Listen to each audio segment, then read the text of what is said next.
Obviously a tough loss for us on the road. Certainly just watching tape, proud of just the effort and the ability to stay in the fight the entire time and give us a chance to win there at the end of the game. But, back to work. We have a lot of good leaders. We have 26 seniors, I believe, have an opportunity to play their last game at Autzen Stadium, which means the world to our guys. So looking forward to a great opportunity here this coming Saturday. Questions right here on the front left, James.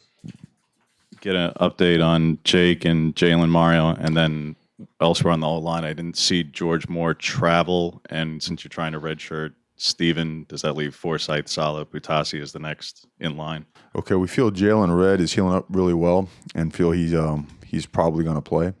Feel the same way about Jake Hansen. George Moore is just from a personnel standpoint, just another guy had a better week. Another guy that was not mentioned, Hockey was banged up last week. He did not make the trip. Just put that in there as a note.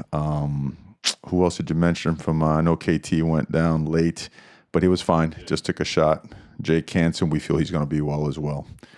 In terms of Stephen Jones, if the opportunity comes up where he needs to play, he will be ready to play and will. We feel CJ is going to be fine as well. Was very physical in his pass protection as well as the way he ran the ball, so got a little bit dinged up, but we feel he's going to be all right. Here on the right, AJ. Coach, last year after the Washington State game, the next game was on another road game at Arizona. Very, very tough, both losses. I remember talking to guys after that Arizona game, and they said, we had residual distractions, things like that from the week before. Going into this next week, how do you guard against, or do you need to guard against something like that happening? I think you spend the entire season on guard against any kind of distraction. I think it's human nature. I think the fight against human nature is endless. I think it's tireless and nonstop. I do believe that. And I do believe as noise around a program grows, you always have to be that much more alert and wary and make sure that you're always on the attack and on the defense. But that being said, I think just the fact that this is such a huge rivalry, this is such an important game to our players, our university, our community, the fact that Oregon State is playing really good football and they have a really good football team, I think there's so many factors and so many things. The last game for our seniors in Autzen Stadium, I mean, this is everything you would want in a college football game, especially for your last one of the regular season. I think, and I feel very confident we'll be very dialed and focused in. Eric on the left.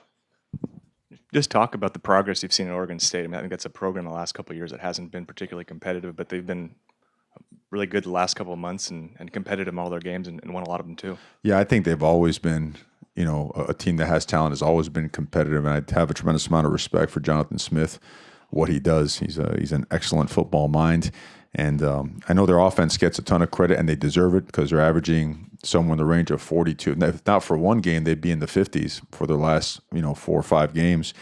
But I can't say enough about their defense and the way they're playing, the way they're bringing multiple pressures from all over the field, corner fires, safety fires, linebacker blitzes, zone dogs. Really impressive with the type of energy they're playing with. They're forcing negative plays. I know that, one of their players is second in the country in sacks and tackles for losses. They've been very disruptive and very opportunistic. So I think our players and our coaches fully understand that this is one of those games that's a tremendous challenge, and it's going to be a tremendous atmosphere, and we're looking forward to Saturday. In the middle, Julian. Can you talk about the challenges that Isaiah Hodgins could present for you guys on Saturday? Well, he's one of the best in the country, hands down, and he is a complete wide receiver, very polished. And by that I mean he could take you down the field and go deep. He could run his double move stuff as good as anybody out there. His stutters, great intermediate route runner, great in the quick game. Really cuts down the flight time of the ball, catches the ball with his hands really well, can make you miss and take it to the house. There's nothing that he can't do. He's great on screens. He's great at stretching the field, and he's a very good blocker. So it's not only the fact that he can catch the ball and hurt you, he's very dynamic in how he fits into the rest of the offense schematically as well as the run game. In the middle, Warren, front row. Mario, kind of along AJ's question, I don't see this team as having a fragile psyche. I want to ask you about mood. What was the mood like with the players inside the locker room? And then we talked about your leadership council. How instrumental were they, or have they been in these last 24 hours, even today, or have they? Well, we're continuing to elevate our own expectations for ourselves. So after a game like that, you're going to be upset. You're not going to be happy. You're going to be down. And it should be that way. We talked as a team, and that's as quiet as a plane ride as I've ever been on, and not by a little. And you know what? It should be that way. If it wasn't that way, I'd be really disappointed, and I'd say that, you know what? We've got the wrong guys. And so that was a mood as it relates to that.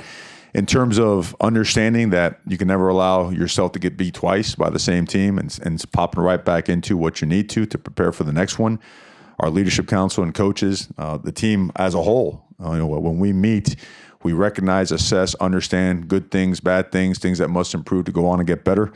And we did that, and immediately right back on, shaking it off and going on to the next one, and understanding that we're playing a really good football team, that's got a lot to play for, and we feel we're a really good football team that has a lot to play for. So some of it takes care of itself, and the rest of it, the culture is taking over it. All right, Jared. Yeah, Coach, in reference to the Oregon State offense, at Corvallis, Washington completely shut them out the second half, not a first down.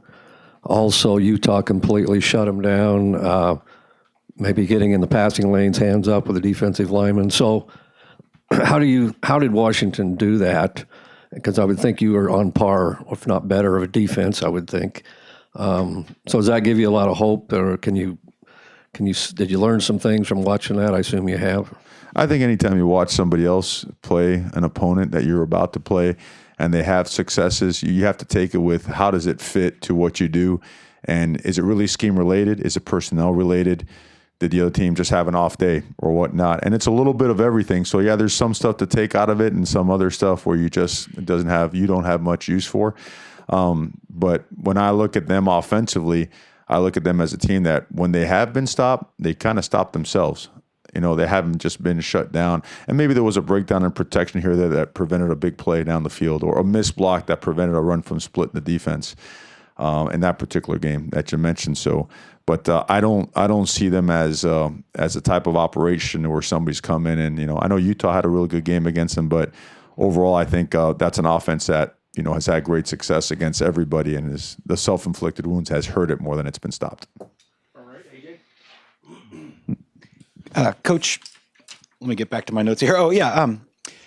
Coverage breakdowns a little bit uncharacteristic of this team, but against Arizona State, there were several. Were these identifiable, correctable things that you've addressed and we're not going to see again? Well, we all believe so. And I think the most important thing is, after having so much progress and success at that particular position and in coverage, you stick by your guys, you ride with your guys. They made some really big plays. There's no doubt about it. And it's very correctable because scheme is attached to technique, is attached to eye discipline. They all go hand in hand. And if you're off in any one of those aspects in that particular play or on that particular call, it's when it can get you. And it got us. And it's a tremendous learning lesson. There's a lot of pride in our group. And as coaches, we take it as we got to teach it that much better. We got to do a better job making sure that we are hitting on all these things so that we don't have a breakdown. So, because as you know, there's a consequence that comes with it, and we paid that price. So, but we feel really confident in our guys back there. We feel real confident in being able to correct those things, to schematically enhance those things as well, to have a better day on Saturday. Front left, James. Couple more, and looking back at film, Mario, on offense, I know you're kind of base 11, base 12, depending on what you're looking at, but were you a little bit more 12 at times because Jalen wasn't going? Did you want to go more two tight ends, in particular on the run game? And then on the second play, how does that result in a loss when there's 10 defenders on the field? Defensively, there was also a lot of missed tackles beyond pass coverage. How do you go about correcting that on the defensive side? Yeah, we go 12 personnel sometimes because it dictates what they're going to put in the game. If we feel that we have a run advantage or a play action or a pass advantage, we'll go with it. We saw things on tape that we felt they would do. They did some, and they did things that were very different than what they had shown, particularly when it comes to stunning and moving. In terms of, plays and their success or whatnot, they're all learning lessons one way or the other. There's some good, there's some bad, but we feel it's all correctable. But overall, when we were on point, we had some pretty good success. And when we got off balance, out of rhythm, we didn't look very good at times. And but we feel it's all very correctable. We feel that towards the end of the game, we started getting in rhythm and moving the ball, but it's a little bit too late. On the right, Ryan. Mario, you mentioned the seniors. I'm curious, what do you think your emotions will be when they introduce those guys on Saturday, given, that they helped you establish your program, you helped them turn things around, and a lot of those guys were pretty vocal in wanting you to get the job after 2017. Oh, no doubt. I mean, we view this all as our program. I mean, anybody that touches this program is part of this family, and that's why I think that Oregon will always be unique and special and different. You don't hear many people say I and my and that kind of stuff. And it's this is my third year here, so a lot of these guys were puppies in their second year. So yeah, that's that last one. I mean, there's no time to think about it and get all misty and whatnot because we got a really physical game to play. After the game, that's something to reflect upon. Yeah, it is hard. That is hard, man. You only have a certain amount of snaps in your career, and you'd like it to be that with every snap that you play, that you show in the way that you play that this thing means more to you than it does to the people you're playing against. And that's the way that this senior class, I think, is defined. I think when they play, whether it's in Autzen Stadium or on the road, as we have learned to play better over the last couple of years, I think that's kind of their stamp. That's their legacy, and super proud of them. And more than anything, just really focus on them having the best performance they can on Saturday. In the middle, Warren. Mario, I think by and large, Justin has made good decisions in the RPO game. Do you have a feeling that you'd rather not see him run? It looks like he's had some opportunities to pick up first downs or gain some plus yardage, but what's your feeling on allowing him to actually run rather than sit back and pass? Well, I mean, it's no secret that we're not a quarterback run driven offense. And, it's also a pretty big reason why he's been upright for 11 games too now. You see a lot of teams around the country, they lose their guys as the season goes on due to, maybe running a guy too much or just wrong place, wrong time, right? I mean, football's football and it's unforgiving and it could happen at any point in time. But he does have the green light to run. We have designed more stuff to do so, but we trust him 100% to make whatever decision necessary. And you know what? And we trust him to be aggressive. So there are times where the number count might be the right count. There might be times where he might be able to run and get a couple of chunk yardage plays, but it also might have an opportunity to get the ball and push it down the field. And we do so with the amount, like if you watch his success rate, his grades on that, they're off the charts. We trust him 100%, and we're going to continue to roll with that type of mindset. On the left, Eric. Oregon State hasn't played in a bowl game since 2013. Obviously, if they win on Saturday, that changes. Can you speak to maybe the desperation or kind of the urgency they're going to have and maybe how that makes them more or less dangerous? I don't think there's any desperation. Again, like I said before, I think Jonathan Smith is an excellent coach and person. And, they're doing so many good things. And when you watch them on offense, they're probably one of the hottest offenses in the conference, one of the better ones in the country. And again, the defense to me matches in terms of their intensity, their passion, and the way that they're elevating, their processes, the way they're having that much productivity. I just think it's a really good football team with a lot to play for. We have a really good football team with a lot to play for, and that's how rivalry games should be. It should be incredibly intense. It should be incredibly physical, and I don't think either side would want it any other way, right? That's what we all want towards the end of November, last game of the season, the Civil War. It's going to be a great afternoon. Front left, James. Couple on CJ Mario. You mentioned the pass protection. He puts one linebacker momentarily in concussion protocol. He takes on another hit, and it leads to a stinger. How much? It's obviously been something he's prided himself on. How much has he gotten better even over the last year? Because it was his pass pro that led to the hit on Justin. It's not his fault, but they overloaded the left side. The rock was there, etc. And how much has this pass pro impacted his durability? Because he's not been a factor in the passing game the last 3 weeks, in part because he hasn't finished games. Yeah, but you know what? It's like Coach Mastro lets those guys know, if you can't block, you can't carry the ball. He's done a tremendous job blocking. He's really elevated it, and you saw how physical he was. he's a guy that throws his body around, and that's the way football should be, right? You have to be reckless. You have to be physical. And there comes a price with that sometimes. But, the bottom line is even though he may get knocked down, he does find a way to get up. He always gets up one more time, then he gets knocked down. And he may have to do that for a while until he is completely healthy. And as long as he is cleared medically, because we're never going to put any one of our guys in harm's way, right, as a student athlete, as long as he and whoever else is involved in playing does that, we're going to be just fine. It's a fighter's mentality, and he has that. On the right, AJ. Coach Johnny Johnson III really looked nice, really had a good game against Arizona State. Talk about his progress and what he's now bringing to the table and the separation he's getting and presenting himself to Herbert. Yeah, he's he's the ultimate grinder. You've watched him, for a couple of years and how much time and effort he puts into it.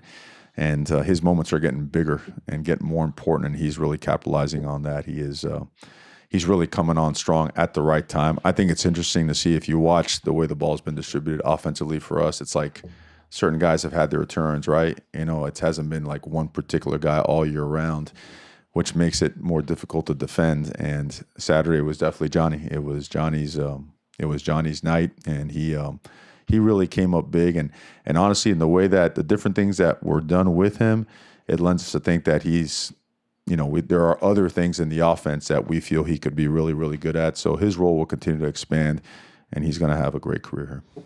Last question here in the middle, Warren.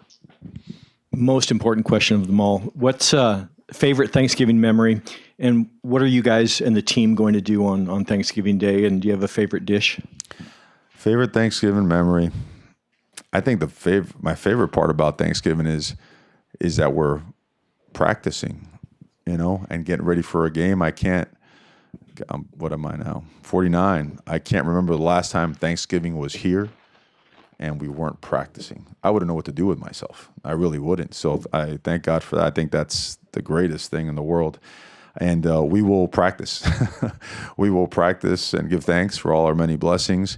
And, instead of our lunch meal, it will be a Thanksgiving spread. But it's a business week. It's a business week. And I think we all know in this football life, as a player, as a coach, as an AD, a pres, this is your work time. And our guys understand that. And I think it makes you appreciate everything that much more when we do so. So it'll be all about business and to have the best week of prep we could possibly have.